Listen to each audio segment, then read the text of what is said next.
کا تم چاہتے کیا ہو؟ میں نے عرض کیا کہ واقعی آپ کو سونا بنانا آتا تھا؟ بابے نے خالی خالی آنکھوں سے مجھے دیکھا اور کہا ہاں میں نے جوانی میں یہ ہنر سیکھا تھا۔ میں نے عرض کیا کہ کیا آپ مجھے یہ نسخہ سکھا سکتے ہیں؟ بابے نے میری طرف گھور کے دیکھا اور کہا کہ تم یہ سیکھ کے کیا کرو گے؟ میں نے عرض کیا میں دولت مند ہو جاؤں گا۔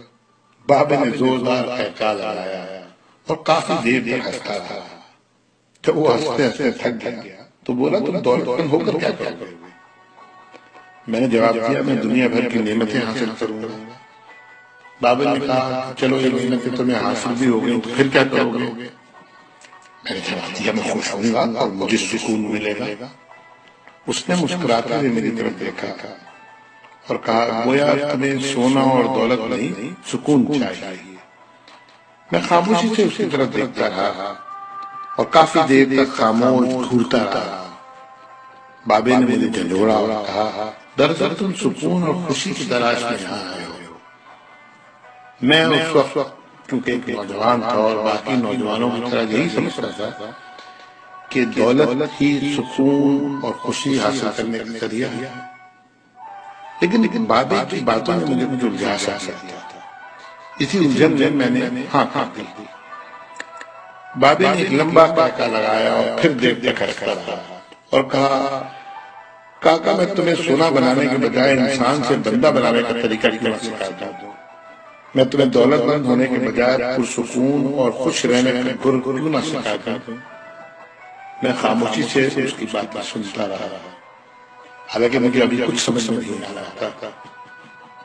اتنے میں بابا بولا انسان کی خواہشیں جب اس کے وجود اور عمر سے لمبی رہتی ہیں وہ اس وقت انسان رہتا ہے۔ تم اپنی خواہشوں کو اپنی عمر اور وجود سے چھوٹا کر لو، تم سکون بھی پا جاؤ گے اور خوشی بھی، اور جب تم خوشی اور سکون پا جاؤ گے تو تم انسان سے بندہ بن جاؤ گے۔ مجھے بابے کی باتیں بالکل سمجھ میں نہیں آ رہی تھی اور بابے نے میری یہ پریشانی بھانپ لی تھی۔ بابا بولا تم قرآن شریف پڑھو، اللہ تعالیٰ نے خواہشوں میں لتڑے ہوئے لوگوں کو انسان کہا ہے اور محبت میں رنگے ہوئے آزاد لوگوں کو بندہ۔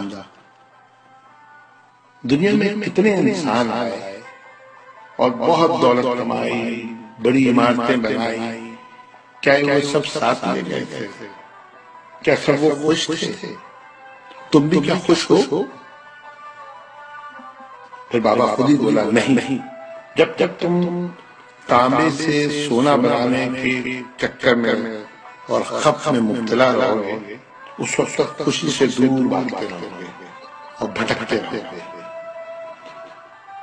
پھر بابے نے ایک چھوٹی سی ٹہنی پہ زمین پہ رگڑنا شروع کیا اور کہا لو میں تم کو انسان سے بندہ بنانے کا نسخہ بتاتا ہوں۔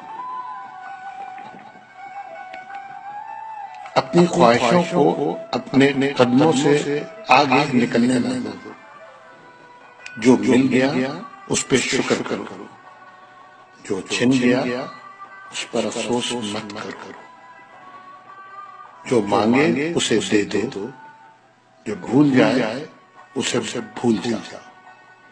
دنیا میں بے سامان آئے تھے اور بے سامان ہی واپس جاؤ گے، سامان جمع کرنے کی فکر نہ کرو۔ جسے خدا ڈھیل دے رہا ہے اس کا کبھی احتساب مت کرو، بلا ضرورت سچ ہی فساد ہوتا ہے۔ جو پوچھے تو سچ بولو، جو نہ پوچھے تو خاموش رہو۔ دینے میں خوشی ہے اور وصول کرنے میں غم۔ دولت کو روکو گے تو خود بھی رک جاؤ گے، چوروں میں رہو گے تو چور ہو جاؤ گے۔ اللہ راضی رہے گا تو جگ راضی رہے گا، وہ ناراض ہوگا تو نعمتوں سے خوشیاں اڑ جائیں گی۔ جب تم عزیزوں، رشتہ داروں، اولادوں سے چڑھنے لگو تو سمجھ لو اللہ تم سے ناراض ہے۔ جن سے تمہیں نقصان پہنچا ہو اور مزید نقصان پہنچنے کا اندیشہ ہو ان سے کنارہ کشی کر لو۔ ان سے بدلہ لینے کی فکر نہ کرو، کیونکہ سب سے اچھا بدلہ اللہ ہے۔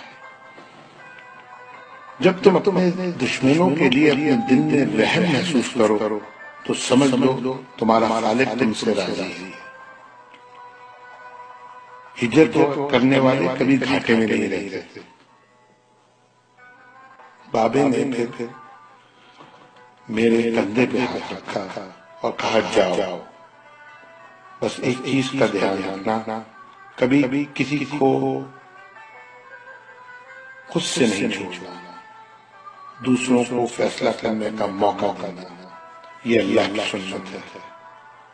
اس نے کبھی اپنی مخلوق کو تنہا نہیں چھوڑا، مخلوق اللہ کو چھوڑتی ہے۔ اور دھیان رکھنا، جو جا رہا ہو اسے جانے دینا، جو واپس آ رہا ہو اس کے لیے اپنا دروازہ کبھی بند نہ کرنا، یہ بھی اللہ کی عادت ہے۔ وہ واپس آنے والوں کے لیے اپنا دروازہ ہمیشہ کھلا رکھتا ہے۔ تم یہ کرتے رہنا، تمہارے دروازے پہ ہمیشہ میلہ لگا رہے گا۔